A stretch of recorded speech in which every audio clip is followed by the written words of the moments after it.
औरैया जिले के विकासखंड अरबा कटरा के ब्लॉक सभागार में भारतीय जनता पार्टी के तत्वाधान में एसआईआर को लेकर जागरूकता बैठक आयोजित हुई।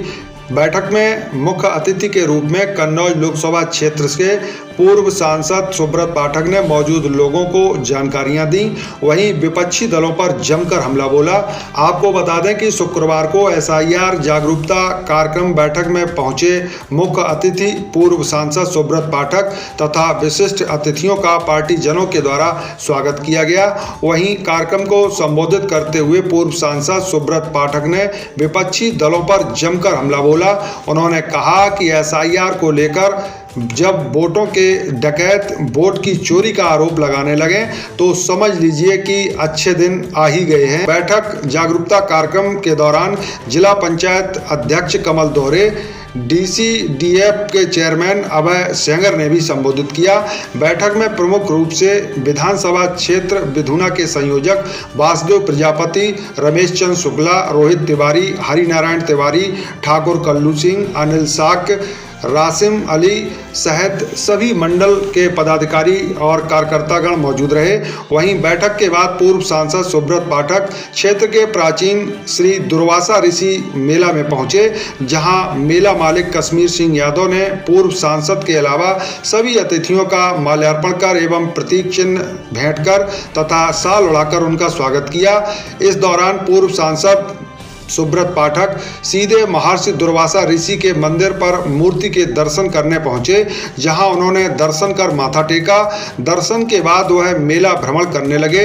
इस दौरान उन्होंने जहां दुकानदारों से बातचीत की, वहीं उन्होंने मिट्टी के बर्तन आदि की भी खरीदारी की।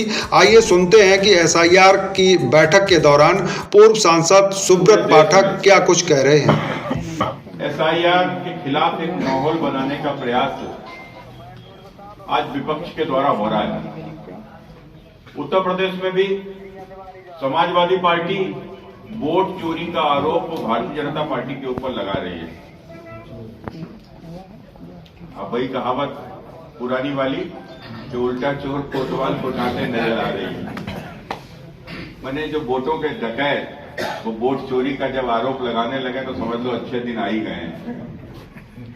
तो हमसे ज्यादा तो आप लोग देखे होंगे क्या होता था जब बैलेट से चुनाव होता था। तो क्या होता था, कितने गांव तो ऐसे होंगे जिन्हें बेचारे वोट बैलेट देखे ना होंगे, बैलेट होता कैसा था, पीला था कि नीला था और वोट पड़ गया था। मित्रों, ये ईवीएम आई, ईवीएम आने के बाद में आपने देखा कि धीरे धीरे देश का वातावरण चेंज हुआ, देश का माहौल चेंज हुआ। बहुत बार वो लोग जिनको कभी वोट डालने का मौका ही नहीं मिला, मैंने कहा ना कितने ही लोग खासकर ये ग्रामीण क्षेत्रों में, खासकर हमारे यहाँ के क्षेत्रों में कितने ही लोग ऐसे होंगे जिन्होंने कभी देखा ही नहीं था कि बैलेट आखिर होता कैसा है। क्योंकि उनको तो घर से निकलते थे तो रास्ते में कोई दबंग मिल जाता, चलो जाओ वोट पड़ गया तुम्हारा। हम सबने ये सब देखा है, महसूस किया है। एक गुंडा आता था समाजवादी पार्टी का और बूथ जो लूट लेता था, वो बूथ लूट कर चला जाता था। हमारे बीच में होता था। अब यही होता था, आपने ध्यान होगा लालू प्रसाद यादव की बिहार में सरकार बनी, माहौल उनके खिलाफ था। 95 में जब सरकार बन रही थी तो उन्होंने कहा था कि बक्से से देखना जिन्न निकलेगा। अरे बक्से में भैया गरीबों को तुमने वोट ही नहीं डालने दिया, आम कमजोरों को वोट ही नहीं डालने दिया, गुंडों ने वोट डाल दिया तो जिन्न तो निकलेगा। जिन्न निकला। तो वैसे यहाँ के ऊपर भी कई बूथों से जिन्न निकलते थे। जिन बूथ पर एक वोट नहीं था वो पूरा वोट ही समाजवादी पार्टी का होता था।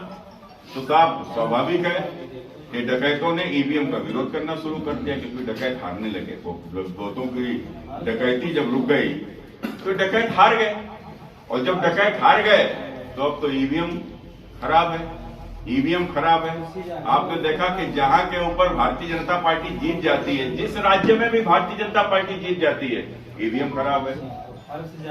जिस राज्य में भारतीय जनता पार्टी जीत गई तो वहां के ऊपर क्या है कि वहां के ऊपर चुनाव में धांधली हो गई, और जहां भारतीय जनता पार्टी हार गई वहां आयोग भी ठीक है, ईवीएम भी ठीक है और कोई धांधली नहीं हुई।